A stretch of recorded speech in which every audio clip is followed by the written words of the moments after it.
Hey everyone, ready for another deep dive? Today we're going to be talking about enzymes. Tiny molecules, big impact, right? Absolutely. Specifically, some cutting-edge research on a newly discovered bacterial pyranose oxidase. Ooh, Now I know what you're thinking. yeah. Enzymes? Yeah? What's so exciting about that? Okay. But trust me on this one. This little enzyme could change how we make antibiotics, even revolutionize glucose sensors, things like that. It's true. Pyranose oxidases, or POx, are already hard at work in all kinds of industries. I had no idea. They're like these tiny, highly specialized sugar processors. Oh, interesting. And for a long time, we've been focused mainly on the ones we find in fungi. Okay. But now scientists are turning their attention to bacterial POxes, which seem to be, well, a bit different. So we've got these bacterial pyroxes, and this particular one comes from a cyanobacterium called Oscillatoria princeps, Yeah. which honestly, it sounds like a character from Star Wars to me. But Right. what really caught my eye in this research was the mention of an unusual on-off switch. Oh, yeah. I mean, who doesn't love a good toggle? Right. But before we get to that, let's break down why this new POx has scientists so excited. Well, first of all, the researchers were able to produce this POx in large quantities using E. coli. Ah, interesting. So they've named it OPOx. Okay. And that's huge because it means we could potentially scale up production for industrial use. Okay. Plus, get this, it's incredibly thermostable. Okay, hold on. Thermostable. Uh-huh. Are we talking about an enzyme that, like, laughs in the face of heat? Pretty much. Yeah, it can withstand high temperatures without losing its activity. Wow. So think about what that means for industrial processes. Potentially lower production costs, less waste from spoilage, and even more efficient reactions. Yeah. It could be a real game changer in terms of sustainability and cost effectiveness. So it's tough, but is it picky? Like, does it work on just any sugar? That's where it gets even more interesting. It has this incredibly strong affinity for a very specific sugar, D-glucose. Oh. In fact, its Ka-M value for D-glucose, which is a measure of how efficiently it binds to and processes glucose, is 10 times lower than any other POx we've seen. Whoa, okay. For those of us who don't speak fluent enzyme, can you break down that Km thing a little? Sure. Imagine you have a magnet Okay, and some metal shavings. got it. A low KOM is like having a super strong magnet that picks up every single shaving. Okay. In this case, OPOx is the magnet, glucose is the metal shaving, and that low KOM means it's incredibly efficient at grabbing and processing glucose. Ah, okay, I get it. So low KOM, basically like having a super efficient glucose vacuum cleaner. Exactly. I'm also seeing something here about the structure of OPOx. It forms a tetramer. That's right. It's made up of 4 identical units bound together, Oh. which is similar to what we see in fungal POxes. But here's the twist. OPOx's head domain is significantly smaller than its fungal counterparts. Yet it still functions as a tetramer. It's kind of like finding a car that runs perfectly fine, but is missing half its engine. That is pretty mind-blowing. It seems like this little enzyme is already kind of challenging some of our assumptions about how POxes work. But you mentioned an on-off switch earlier. Right. We are dying to know more about that. This is where things get really interesting. So OPOx, it has a very specific pH level where it functions best. Mm-hmm. And it's all because of this unusual switch. Okay. At higher pH levels, the enzyme basically shuts down. So it's like a pH-activated power button. Exactly. And it all comes down to a molecule called flavin, which is crucial for the enzyme's activity. Okay. At higher pH levels, the flavin switches to a state where it can't participate in the reaction. It basically turns the enzyme off. But what's causing that switch to flip? Is there like a little gremlin in there messing with the controls? Well, not quite a gremlin, but Okay. the researchers did find that a specific amino acid, glutamic acid 69, or GLU69 for short, is responsible for this pH sensitivity. Interesting. They think that at acidic pH values, this glutamic acid helps to stabilize a nearby histidine molecule that's linked to the flavin, keeping it active. Oh, okay. But at neutral or basic pH, the histidine loses a proton, and it's like a domino effect, ultimately leading to the flavin becoming inactive. So Glue 69 is like the key to the enzyme's control panel. How did they figure that out, though? They got pretty clever, actually. They created a mutant OPOx, where they swapped that glutamic acid with a glutamine, Okay. which is similar to what you find in fungal Poxes. Right. And guess what? The mutant lost that pH-dependent on-off switch. Oh, wow. It was active even at higher pH values, which really suggests that Glue69 is indeed the master switch. That's incredible. They literally rewired the enzyme's control panel. They did. And think about the possibilities. I mean, if we can manipulate this pH sensitivity, we could engineer Poxes that are even more precise and controllable for specific applications. It'd be like having a dimmer switch for enzyme activity. Exactly.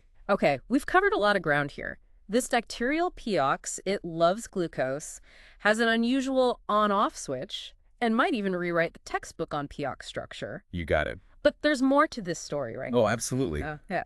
We haven't even touched on the unusual two-phase process it uses for reoxidation or its potential for antibiotic production. All right. Well, let's not keep our listeners waiting then. You know, it's amazing how much complexity we find in these tiny enzymes. I know, right? It's like they're like molecular Swiss Army knives or something. Totally. We just talked about this incredible thermostability and the pH on-off switch. Right.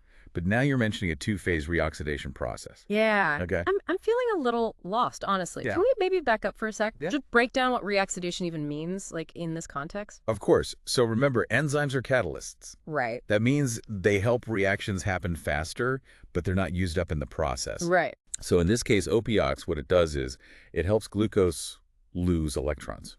Okay. That's the oxidation part. Got it. But to keep doing its job, OPOx needs to get rid of those electrons it picks up. Okay. That's where reoxidation comes in. Okay. It's basically the enzyme resetting itself so it can keep oxidizing more glucose. Okay, that makes sense. Yeah. So what makes OPOx reoxidation process so special? I mean, most enzymes, they get it done, right? Well, OPOx doesn't follow the usual playbook, really. Oh. It has this quirky two-phase reoxidation process. Okay. Meaning it gets rid of those extra electrons in two distinct steps. And each of those steps happens at a different rate. So instead of a quick, like, reset, it's more like a two-step process. Exactly. It's like the enzyme has two gears. Okay. It can switch between, Uh-huh. and this is another clue that OPOx might be doing things a bit differently than other Pox we've studied. It's like this enzyme keeps throwing us curveballs. So is there any idea why it does this two-step reoxidation? Well, it's still a bit of a mystery, to be honest. But one theory is it has something to do with its structure. Okay. Remember, OPOx is a tetramer. Right. Made up of 4 identical units. Exactly. Yeah. So it's possible those units aren't perfectly in sync, Okay. when it comes to handling those electrons. So maybe it's like a 4-person relay race, but the runners they're not passing the baton at exactly the same time. That's a great analogy. Thanks. And that slight asynchrony, that could explain those two phases that we're seeing. Yeah, okay. We'll need more research to really understand how this process works. Got it. So two-phase reoxidation is on the list of things to explore further. For sure. Okay, but before we get ahead of ourselves, let's go back to the basics for a second. Yeah. You mentioned reduction earlier. Can you remind us what that means in this context? Absolutely. Reduction is basically the opposite of oxidation. Okay. It's about gaining electrons. Okay. So while OPOx is busy oxidizing glucose, meaning glucose is losing electrons, the enzyme itself is being reduced, Okay. gaining those electrons. Got it. It's a bit like a seesaw, One molecule goes up, loses electrons, Yeah. while the other one goes down, gains electrons. Okay, cool. So it's this constant cycle of oxidation and reduction, Right? with OPOx kind of playing this role of electron mediator. Exactly. And how does OPOx handle this reduction process? Well, the research showed that the rate of reduction, it depends on how much glucose is around. Really? Yeah. Okay. So the more glucose there is, the faster the reduction happens. So it's a very efficient worker. It is. And speaking of work, we've been teasing these potential applications. Yeah. So let's dive into that. Yeah. What could this enzyme actually do for us? Well, you already mentioned biosensors. And OPOx's incredible affinity for glucose. Yeah.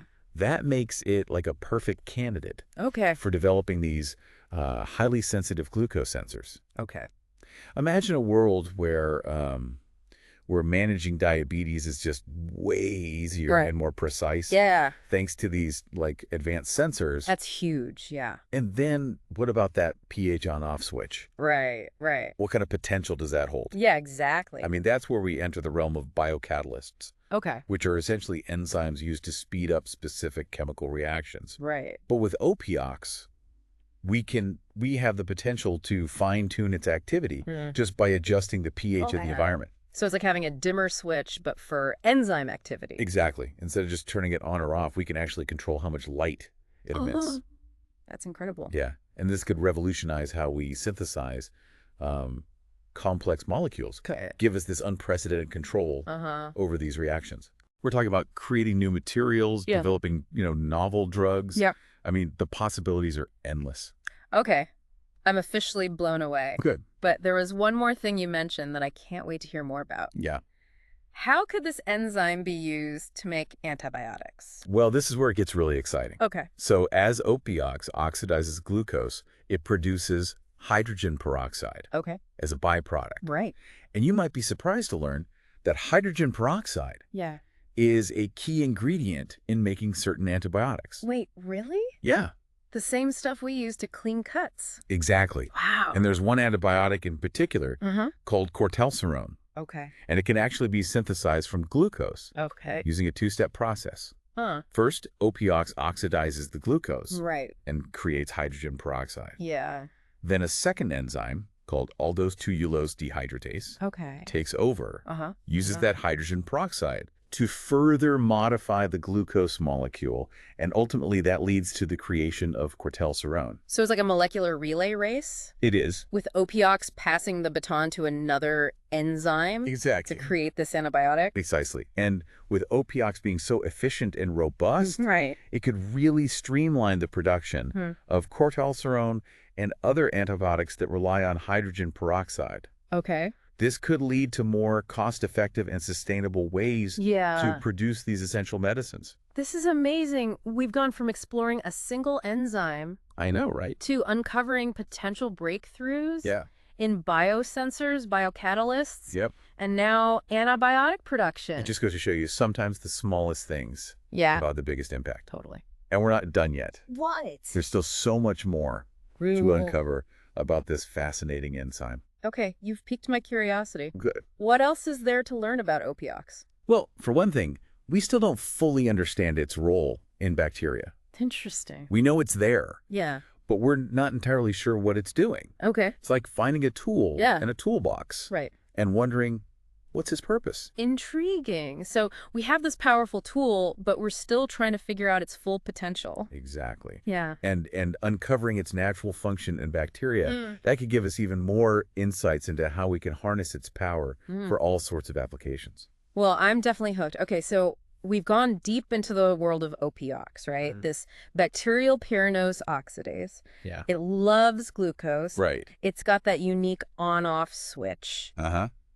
And we even talked about, like, its potential for making antibiotics. Yeah. But you're telling me there's still more to discover. Oh, absolutely. Wow. Remember that, The two-phase reoxidation. that mysterious two-phase reoxidation process? Right, the two-gear system. We're still just scratching the surface of understanding, like, what's really happening there. Right, and scientists think it might have something to do with OPOx's structure, Yeah, potentially. but it sounds like there's a lot more to figure out. For sure. And here's where it gets really exciting, Yeah. For those who love to push the boundaries. Right. Imagine, what if we could figure out how to manipulate that two-phase process? Okay. Could we engineer OPOx to be even more efficient? Wow. Could we, like, create custom enzymes with specific reoxidation rates tailored to different applications? So instead of just accepting, like, the two gears we've got, we could design a whole gearbox. Exactly. And think about this. We've been, focusing on OPOx. Right. But it's just one example of a bacterial pyranose oxidase. Right. There's a whole universe of these enzymes out there, Yeah. each with their own, like, quirks and potential. It's like we've discovered a whole new continent, and we're just, starting to peek around. Exactly. And who knows what we might find? Yeah. We might uncover enzymes with even more surprising properties. Right. Maybe a 3-phase reoxidation process, Wow. or an enzyme that's activated by light, Okay. or one that can work on multiple types of sugars. The possibilities are endless. They are. And this is why fundamental research is so crucial. Yeah. We need to keep digging, keep exploring, keep asking questions, Keep that curiosity going. because sometimes those most unexpected discoveries Yeah. lead to the greatest breakthroughs. I totally agree. So you've just had a crash course Right? in bacterial pyranose oxidases. You've learned about OPOx, this Right. amazing enzyme with these incredible features and vast potential. Absolutely. But more importantly, you've gotten a glimpse Yeah. into the excitement of scientific discovery. What we've talked about today really highlights the Yeah. power of curiosity and just how important it is to keep exploring that microbial world. I agree. I mean, we've only just begun to tap into the potential Yeah. of these, tiny but mighty enzymes. So who knows what amazing discoveries are waiting for us just around the corner. Right. Maybe you'll be the one to unlock the next big secret. Exactly. Keep that curiosity burning. And thanks for joining us on this deep dive. It was fun.